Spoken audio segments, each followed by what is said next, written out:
नीमच सोमवार को राजनीति का बड़ा अखाड़ा बन गया। कांग्रेस प्रदेश अध्यक्ष जीतू पटवारी के दौरे पर जमकर हंगामा हुआ। वोट चोर दद्दी छोड़ रैली में शामिल होने पहुंचे पटवारी का भाजपा कार्यकर्ताओं ने 40 चौराहे पर कड़ा विरोध किया। महिला मोर्चा की कार्यकर्ताओं ने नारेबाजी की, काले झंडे दिखाए और पुतला जलाया। इसी दौरान काफिले पर स्याही फेंकी गई, जो पटवारी पर न गिरकर सुरक्षा में तैनात टीआई सौरभ शर्मा की वर्दी पर जा लगी। विधायक दिलीप सिंह परिहार ने कहा, पटवारी का बयान महिलाओं का अपमान है, उन्हें माफी मांगनी चाहिए। वहीं पटवारी ने पलटवार करते हुए कहा, मैं नशे और माफियाओं के खिलाफ बोलता हूं तो भाजपा मुझे काले झंडे दिखाती है। किसान का बेटा हूं, आखिरी सांस तक किसानों के लिए लड़ूंगा। कि एक विभाग ऐसा, एक थाना ऐसा, एक सरकारी कार्यालय ऐसा जब बिना रिश्वत से काम होता है तो कृपया मुझे बता दे, मैं उस अधिकारी का नागरिक अभिनंदन करूंगा। होता है क्या? होता है क्या? यह है बहुत हुई भ्रष्टाचार। अब की बात होती 50। मोहन यादव का एक ही मिशन, एक कैसे हो 50% कमीशन। सही है। गांधी भवन से शुरू हुई कांग्रेस की रैली जब कलेक्टर कार्यालय की ओर बढ़ी तो पुलिस ने संजीवनी पुलिया पर रोक दी। बड़ी संख्या में पुलिस बल और सुरक्षा तैनात थी। कार्यकर्ताओं ने घेराव की कोशिश की, लेकिन अंततः कांग्रेस नेताओं ने वहीं पर राज्यपाल के नाम ज्ञापन सौंपा। इसमें चुनावी गड़बड़ियों की जांच, किसानों की समस्याओं के समाधान और महंगाई, बेरोजगारी जैसे मुद्दों को उठाया गया। जिला कांग्रेस अध्यक्ष तरुण बाहेती ने कहा, कांग्रेस का ये आंदोलन जनता की आवाज है। भाजपा सरकार इससे घबरा रही है। पूर्व मंत्री नरेंद्र नाहटा और कई वरिष्ठ नेता भी मौजूद रहे। कुल मिलाकर नीमच में ये दिन कांग्रेस की शक्ति प्रदर्शन और भाजपा के तीखे विरोध दोनों का गवाह बना। स्याही फेंकने की घटना ने माहौल को और गर्मा दिया और प्रदेश की राजनीति में नई हलचल पैदा कर दी।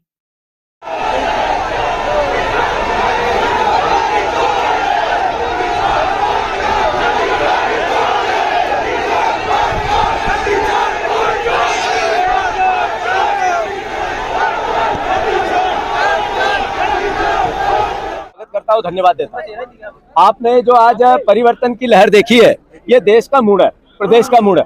ये कल रतलाम में लगभग 50,000 किसान परिवार के लोग सड़क पे थे। आज नीमच में गचागच भरा है पूरा बाजार।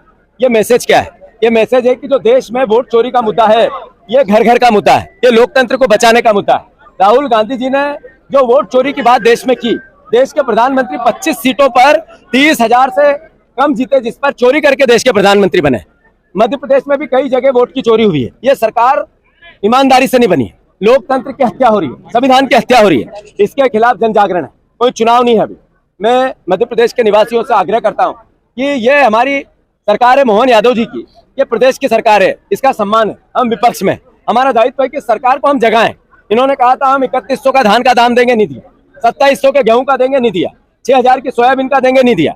इन्होंने न यूरिया समय पे दी, न इन्होंने मुआवजा दिया। ये सोयाबीन है, इसमें पीली बीमारी लग गई है, न इसका सर्वे करा रहे हैं। हर तरह की अराजकता किसान को दे रहे हैं। इसके खिलाफ किसान सड़क पे है। मध्य प्रदेश का विपक्ष, मैं एक कार्यकर्ता हूं विपक्ष की पार्टी का, और मेरा दायित्व नहीं है कि प्रदेश नशे में जा रहा है तो इसकी आवाज उठाऊं। मैं आवाज उठाता रहूंगा। मोहन यादव जी ने नशे का गढ़ बना दिया मध्य प्रदेश को। इन्होंने कहा था मंदसौर को हम कॉरिडोर बनाएंगे, पशुपतिनाथ कॉरिडोर। इन्होंने नशे का कॉरिडोर बना दिया। गुजरात अवैध शराब जाती है अलीराजपुर से, गुजरात अवैध शराब जाती है झाबुआ से, गुजरात अवैध शराब जाती है नीमच से, गुजरात इधर जाती है राजस्थान, उधर रतलाम से। दोनों राज्यों में, दूसरे राज्यों में शराब जाती है। अवैध नशे के कारोबार का कॉरिडोर बना दिया मध्य प्रदेश के इन हमारे जिलों को। इसके लिए दोषी कौन है? यही बीजेपी के नेता, यही बीजेपी के कार्यकर्ता, यही बीजेपी का प्रशासन। पुलिस की ड्यूटी इसलिए है कि नशे के कारोबार में वो संलग्न हो जाए। नशे के नशे के कारोबार में संलग्न हो जाए। पुलिस नशे के कारोबार वालों को सपोर्ट कर रही है। क्यों? क्योंकि सरकार ऐसा चाह रही है। जहां तक प्रश्न है इस बात का, जब मैं नशे के खिलाफ बात करता हूं तो बीजेपी और मोहन यादव घबरा जाते हैं, मेरे खिलाफ प्रदर्शन करते हैं, मेरे को काले झंडे बताते हैं, मेरे को पर हमला करते हैं। हम कांग्रेसी हैं जिन्होंने देश आजाद कराया था। एक कदम भी पीछे नहीं हटूंगा। मैं किसान का बेटा हूं, किसान का बेटा हूं, किसान का बेटा हूं, किसान का बेटा अपने खून के अंतिम बूंद तक किसान की लड़ाई लड़ेगा और मेरी किसान रक्षा करेगा। एक तरफ कहते हैं कि हमने जितने टोल है वो बंद कर दी, और अभी नया गांव के टोल पे जाओ, अगर आज भी अवैध वसूली नहीं हो रही हो तो मुझे बताओ। मैं नीमच वासी हूँ, आपसे पूछना चाहता हूँ, नया गांव टोल पर अवैध वसूली हो रही है कि नहीं हो रही है? तो ये भ्रष्टाचार का परिचायक की सरकार है। हम दम नहीं लेंगे जब तक कि इस 50% कमीशन, मोहन यादव का एक ही मिशन 50% मिले कमीशन, इसका जड़ मूल से नाश नहीं कर दे। अब सवाल पूछो। बैरिकेड लगा दिए गए, कलेक्टर के साथ रास्ता जाम कर दिया गया। आप कलेक्टर के घेराव की बात करें, कलेक्टर तक नहीं पहुंच पाए, इसको लेकर क्या कहेंगे? हमारा प्रशासन है, हम उसका सम्मान करते हैं, कानून का सम्मान करते हैं। हमारा था काम ज्ञापन देने का, हमने वो काम लोकतांत्रिक तरीके से किया है।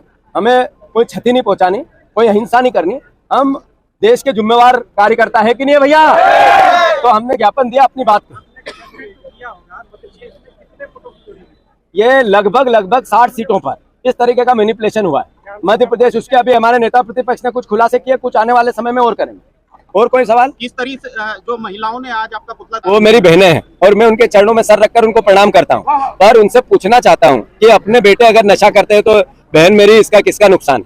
अपने परिवार के लोग नशे में जा रहे हैं, यही तो हमारी तो बेटे बेटी है। क्या मैं ये बात नहीं उठाऊं? मध्य प्रदेश का भविष्य इस राजनीति के चक्कर में हम खराब कर दें? सत्ता के चक्कर में हमारी पार्टी है, हमारा विचार है, हमारा विधायक है, हमारी सरकार है, इसके चक्कर में हम नशे के खिलाफ बात नहीं करें?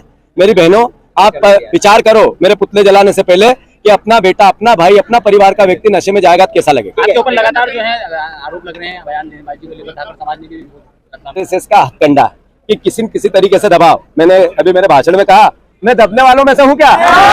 आप बताओ, मैं दबने वालों में से हूँ क्या?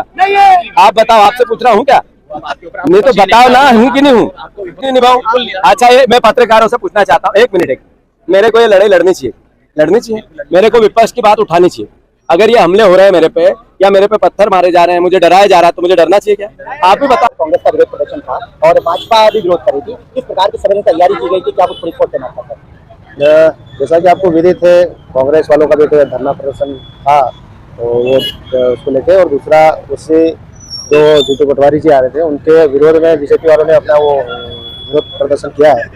तो इसमें हमारे लिए चैलेंजिंग था, हमने पर्याप्त मात्रा में बल लगाया था और शांतिपूर्वक सब संपन्न कराया। कहाँ का किस तरीके से रूट रखा गया था, कहाँ का बैरिकेड? रूट जो निर्धारित था पहले से ही बता दिया गया था, फवारा चौक से लगा के गांधी भवन और यहाँ तक अपने नाले तक, रोटरी क्लब तक। कितने थाना प्रभारी इसमें लगे हुए थे, डीएसपी वगैरह? करीब 8 थाना प्रभारी थे इसमें और 4 डीएसपी।